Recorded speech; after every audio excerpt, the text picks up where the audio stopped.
Hi, I'm Christian with ApplianceVideo.com. Today we'll take a look at the vent fan assembly on this GE built-in dishwasher.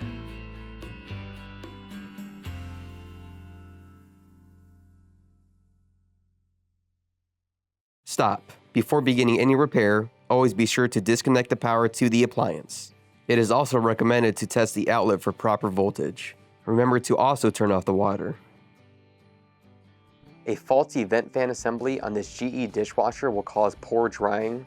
To begin this repair, click on the link below to view this repair video. ApplianceVideo.com guides you step by step, giving you the confidence to avoid recalls and callbacks, also saving time on repairs.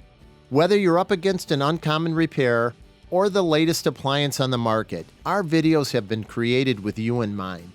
Our growing library of videos have been produced using our factory-certified technicians who have extensive infield experience over the past 30 years. ApplianceVideo.com provides high-quality repair videos that anyone can follow, regardless of their skill level. We are here to help. Click on the link below to view this repair video and let us help you do it right the first time.